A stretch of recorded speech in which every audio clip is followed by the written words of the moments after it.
어, 지난번에 제가 뭐 버벅거리면서 그때 인플레이션과 디플레이션 얘기하면서 이게 맞나 순간 제가 깜짝 놀랐었는데 제가 설명드렸던 게 맞더라고요.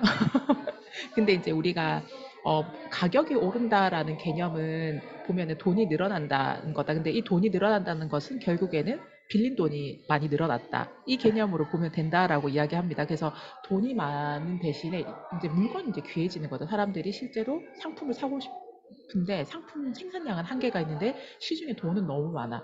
이제 이럴 경우에 우리는 이제 그 인플레이션이 왔다라고 하는데 제가 쉽게 설명을 드리면 한동안에 명품백이 되게 막 유명하면서 이제 샤넬백 때문에 그 뭐지 오픈런 하는 사람들 꽤 많았잖아요. 근데 그 오픈런 하는 사람들이 실제로 본인들이 다 이제 그거를 사용하기 위해서 사는 사람도 있었지만 그때 꽤 많은 분들이 그거를 리셀 판매했었거든요. 사서 거기다가 한 3, 40만 원 더 붙여가지고 팔아요. 그러면 내가 아침에 새벽 한 두세 시에 가서 줄 서가지고 그러고 이제 아침에 이제 10시 반에 백화점 문 열면 땡 하고 들어가서 거기서 내가 한 4~5시간을 줄 섰단 말이에요. 거기에 대한 가치로 한 3, 40만 원 더 붙여서 파니까 거기다 뭐 최대 100만 원까지도 붙여서 팔았다라고 했어요. 근데 그렇게 막 사람들이 막 하니까 그때 그렇게 사람들이 똑같은 제품을 몇십만 원씩 더 붙여서 팔 수 있었던 이유는 그걸 필요로 하는 사람들이 너무 많았어요. 돈이 이제 있으니까 사올 수 있는 사람들이 많았던 거죠. 근데 이제 그러다가 이제 샤넬이 계속 가격을 올랐고 이제 그런 상품들이 샤넬백뿐만이 아니라 의외로 여기저기 되게 많이 있어요. 예를 들면은 요즘에 길에 다니다 보면은 한 5명 중에 1명꼴로 신는다는 나이키 범고래 운동화가 있어요. 그 나이키에서 나온 운동화가 있는데 그게 예전에 제일 비쌀 때는 그게 원래 12만 원인가 13만 원 정도 했던 제품이었던 것 같은데 이게 리셀가 50만 원까지 올라갔었어요. 근데 이제 나이키에서 이게 지속적으로 계속 생산이 되다 보니까 지금은 한 그냥 15, 6만 원, 20만 원 전후로 이제 가격이 많이 다운됐더라고요. 이제 그만큼 많이 공급이 됐고 그다음에 이걸 더 이상 필요로 하는 사람들이 없다 보니까 그 가치들이 50만 원에서 점점 점점 떨어지게 되는 거죠. 그래서 우리가 크게 인플레이션 생각하면 되게 어려울 수도 있는데 이거를 진짜 주변에 그냥 가장 작은 단위로 보면은 사람들 물건 구매할 때 보면은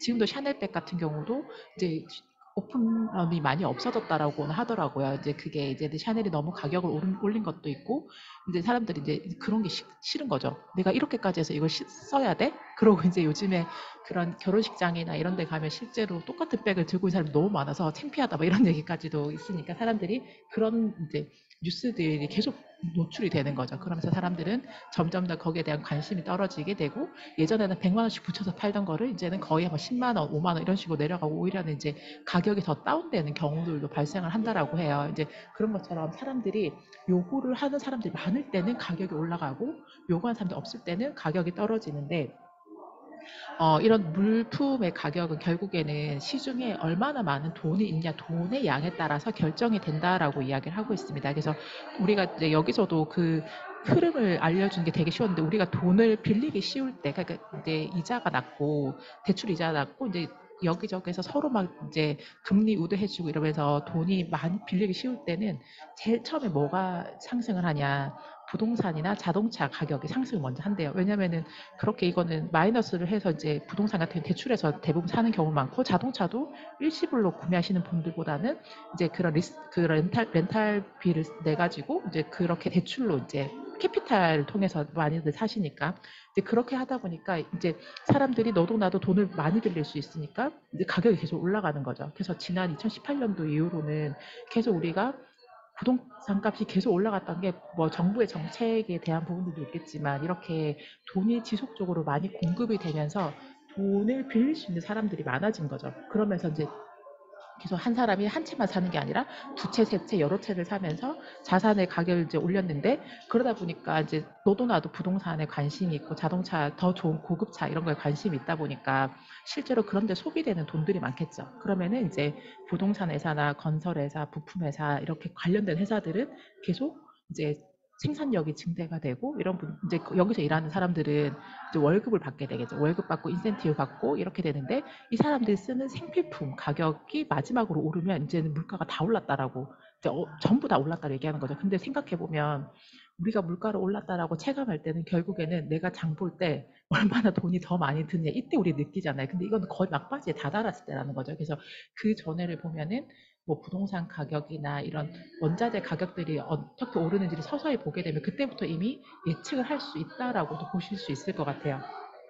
그래서 이제 그렇게 우리가 언론이나 정부에서 얘기하는 물가가 올랐다라는 거랑 중앙은행에서 보는 물가가 올랐다라는 기준이 다르다라고 얘기를 하고 있어요. 그래서 언론과 정부는 소비자 물가 지수를 보고 이야기를 하고 중앙은행은 소비자 생산자 물가 지수를 본다라는 거예요. 그래서 얼마나 우리가 이제 소비도 되지만 생산도 얼마나 되느냐 이 두 가지를 다 보고 있기 때문에 이런 것들을 좀 주의해서 보시면 좋을 것 같고 그다음에 물가 상승을 할 때는, 물가 상승 때는 한국은행이랑 정부가 사실 이 대출을 계속 해주면서 사람들이 뭔가를 계속 생산을 할 수 있도록 해주는데 사실 그렇게 보면 이렇게 대출을 많이 되면 이 대출한 돈이 근데 돈은 많이 빌려주는데 이 돈이 어디로 흘러 들어가는지는 정부에서 관여를 할 수가 없잖아요. 그러면 사람들이 생각해 봤을 때 돈이 어디로 흘러 들어갈 것인가 결국에는 돈이 되는 곳으로 흘러 들어간다는 건 거죠. 그래서 그동안에는 부동산 값이 그렇게 오를 수밖에 없었던 건 부동산의 가격이 좋을 거라고 예상을 했기 때문에 다 그쪽으로 돈이 몰렸었고 그 다음에 이제 코로나가 터지고 나서 그때는 진짜 대출 많이 해줬잖아요. 왜냐하면은 너무 사람들이 생산이 나라가 이제 거의 멈추다시피 하다 보니까 그다음부터는 사람들이 그 돈을 또 어디를 들고 들어가요? 이제 주식시장으로 가는 거죠. 왜냐하면 그때 우리가 그 전에 두 번의 경험으로 이때 폭락했을 때는 무조건 올라간다라고 예측을 해서 그 대출 받았던 돈이 다 이제 들어갔죠. 근데 지금 이제 인플레이션 상황이 딱 터지고 나서 보니까 지금 모든 게 다 문제가 되고 있어요. 부동산 값이 떨어지고 있고, 그리고 주식 시장도 바닥을 치고 있고, 이제 회복이 지금 되고는 있지만 아마 너무 많은 사람들이 고점일 때 들어가서 지금은 회복을 한다고 해도 이게 한계가 있는 것 같다고. 그래서 돈을 이제 이렇게 빌려줄 마음대로 이렇게 빌려준다라고 해서 이게 무조건 좋은 건 아니다. 이게 개인한테는 본인이 그거를 이제 어느 정도 여력이 잘 되는 자기 돈을 여기서 저자도 얘기를 하잖아요. 나라나 정부나 한국은행은 사실 개인이 어떻게 하는지 크게 의미가 없다. 네 돈은 네가 지켜야 된다는 메시지가 곳곳에 숨어 있는 것 같더라고요. 그래서 그런 것들을 잘 파악을 해야 되고 그 다음에 음, 제가 이제 쭉 이렇게 보다가 여기에 보면은 돈이 필요한 것은 결국에는 아까 이제 수익이 나는 곳으로 들어가는데 그러려면은 그런데 이제 자본주의 우리가 살잖아요. 여기서 성장하려면 결국에는 소비 여력을 증대하는 것 중에 아까 연하님이 말씀하셨던 것처럼 우리가 소비 여력이 증대되려면은 소비할 수 있는 여력이라는 건 결국에는 생산력도 같이 증대가 되어야지 소비가 되는 거잖아요. 내가 버는 돈이 없는데 그러면은 빚을 통해서 내가 이제 소비를 한다는 건 한계가 있잖아요. 근데 여기서도 이제 우리가 이제 단순하게 뭐 그냥 뭐 장보고 이런 것뿐만이 아니라 이 소비라는 거는 보면 부동산이든 여러 가지 분야에서도 다 포함이 되는 걸 포함을 해서 봐야 된다라고 생각을 해요. 그래서 돈을 이제 빌리지 않는다라는 것은 이제 요즘에 이제 약간 이제 이런 상황이 오게 되죠. 한동안 돈이 너무 많이 풀려버리니까 물가가 지금 이제 엄청난 인플레이션 때문에 이제 계속 이슈가 됐었고 그러다 보니까 사람들이 이제 지금 뉴스에 계속 나오는 게 그거잖아요. 대출 이자 못 갚는 거에 대한 아파트 값이 너무 올랐는데 아파트 값이 폭락해 버렸는데 내가 내야 되는 돈은 똑같아요. 이제 이자가 더 나가는 거죠. 아파트 값 떨어졌는데 이자는 오르고 그럼 나는 내야 되는 돈 더 많아지고 지금 이제 총체적 난국이 오게 된 건 거죠. 이제 이런 상황이 되면은 사람들이 돈을 빌릴까요? 안 빌릴까요? 안 빌리죠. 안 빌리고 있는 빚도 갚으려고 할 거예요. 차라리 그럼 내가 이 집을 그냥 지금이라도 포기하고 대출 다 그냥 갚아버리고 난 더 작은 집으로 가자. 근데 이런 상황들이 계속 생기게 되면은 이제 부동산이 또 침체기가 오겠죠. 너도 나도 이제 안 하니까. 근데 이제 거기에다 새로운 것이 계속 공급이 되고 있고 그러다 보면 사실 아파트 값이 떨어지는 게 한계가 있는 것 같아요. 왜냐면은 들어가는 자재비나 이런 것들이 워낙 비용이 있기 때문에 뭐 예를 들면은 총 자재비나 이런 인건비 다 해서 한 채당 5억은 받아야 되는데 이게 뭐 5억짜리를 4억 5천에 팔수 마이너스 보고 팔진 않을 거잖아요. 이런 상황인데 부동산 침체가 오게 되게 되면은 이제 너도 나도 이제 분양 받았던 사람들이 마이너스 피를 해서라도 이제 빨리 팔려고도 할 거고 이렇게 됐을 때 이제 사람들이 더 이상 돈을 안 빌리는 거죠. 왜냐하면 마이너스 피로 판다는 거는 그 아파트 값이 더 이상 오를 가치가 없다라고 누군가는 판단했기 때문에 마이너스로 파는 건 거잖아요. 근데 그러면 사람들은 돈을 빌려서 그 아파트에 투자를 할 의미가 없는 건 것 같아요. 그래서 이런 악순환들이 계속 생기지 않게 하기 위해서 이제 한국은행이랑 이제 정부는 또 다른 뭐 지원책들을 계속 내겠죠. 근데 지금 너무 이제 빠르게 부동산 가격이 떨어지는 것들 때문에도 좀 요즘에 말이 많더라고요. 왜냐면은 영끌했던 사람들이 지금 너무 힘들게 돈을 갚아 나가고 있다 보니까 그래서 요즘에 뭐 하루에 뭐 2억이 떨어졌다, 뭐 3억이 떨어졌다 이런 것들이 뉴스에 종종 나오는 걸 보면 이제 그런 이슈도 좀 있지 않나. 결국에는 이런 문제를 한국은행은 제일 싫어한대요. 자산 디플레이션 상황을. 자산의 가치가 떨어지는 거.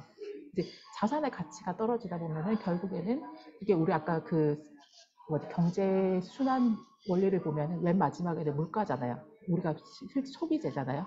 소비재 값까지 떨어지게 되면 소비재가 떨어진다라는 거는 생산 여력을 똑같이 계속 생산을 해내도 10,000원짜리 제품이 물가가 점점 오르면 1,500원, 11,000원 이렇게 인건비처럼 올라같이 올라가야 되는데 10,000원짜리가 계속 그냥 10,000원짜리 되는 거예요. 2년 뒤에도 3년 뒤에도 일본이 지금 그런 상황이잖아요. 그래서 근데도 일본이 이거를 가격을 올릴 수가 없는 거예요. 디플레이션이 너무 오래 지속이 돼서. 그래서 이제 대신에 물건의 제품 용량을 줄인다거나 사이즈를 줄인다거나 이런 식으로 지금 생산을 하고 있다고 하더라고요. 그래서 백엔샵 가면은 10년 전에 있던 백엔샵에 똑같은 물건이 지금도 있어. 근데 그건 10년 전에 지금은 당연히 더 오를 거라고 생각하는데 오르지 못하는 건 거예요. 이 디플레이션 상황이 너무 지속이 되다 보니까. 그래서 우리도 지금 보면은 부동산들이 이렇게 단순하게 집값이 떨어진다가 좋은 게 아니라 이런 상황들이 장기적으로 지속이 되면은 결국에는 사람들이 투자를 하지 않으면 생산력도 떨어지고 이 생산력이 떨어지게 되면은 이제 그렇게 하면서 장기적인 침체 현상이 생길 수밖에 없다는 거죠. 장기 침체가 되면 제일 먼저 뭐가 문제냐? 고용이 안 돼요. 왜냐면은 아무리 물건을 많이 우리가 생산을 해내야 되는데 생산을 해내도 살 사람이 없는 건가요? 사람들이 이제 소비를 줄이니까 살 사람이 없으니까 이제 고용이 안 되겠죠. 고용이 안 되니까 실업률이 또 최대로 증가하게 되고 그러면 이제 고용이 안 되는 상황에서 정부는 어쨌든 간에 고용률을 올려야 되니까 그러니까 이제 또 그런 뭐죠? 공공 근로를 또 막 이상한 걸 막 만들어. 이제 그렇게 되면은 재정 지출이 또 나가게 되고 사실 이런 것들이 악순환이 되게 많이 될 수밖에 없거든요. 그래서 부동산 버블이 꺼지게 되면서 문제가 됐던 게 바로 지금 일본의 모습이에요. 이게 1차 부동산 버블이었고 2차가 금융위기, 그 다음 3차가 거기가 그때 있잖아요. 그 지진 났을 때 지진 나서 그때 나라가 완전히 스톱이 돼버렸다고 하더라고요. 그래서 여기는 10년 주기로 이렇게 한 번씩 계속 이렇게 되면서 나라가 큰 틀이가 예전에는 잃어버린 10년인데 잃어버린 30년이 된 게 이 큰 세 가지 사건들로 인해서 장기적인 디플레이션이 이제 계속 있는 건 거죠. 그래서 이런 문제들이 이제 보면서 우리도 이런 상황이 올 수 있겠구나라고 예측을 하는 것도 무엇보다 중요할 것 같아요. 아마 여기 계시는 분들도 지금 뉴스에서 막 그 얘기 하잖아요. 부동산 가격 떨어지는 거. 그럼 지금 사야 되나 말아야 되나 이제 고민되잖아요. 지금 샀다가 더 떨어지면 어떡하지? 이런 거 되게 고민될 때인 거잖아요. 그러니까 이런 고민들을 우리뿐만이 아니라 많은 사람들이 하기 때문에 오히려 대출을 더 안 받게 되고 그러면 이제 이런 것들이 자산 디플레이션으로 오게 될 수밖에 없을 수도 있다. 그래서 이걸 또 잘 활용하시는 분들은 이 기간도 어차피 다시 인플레이션으로 올라갈 거다라고 희망을 가지시는 분들은 또 투자를 하실 수도 있을 거라는 생각이 좀 드는 것 같아요. 그래서 오늘 이제 어떻게 경제 순환이 진행이 되고 있는지에 대한 부분들을 같이 이야기를 나눠봤습니다.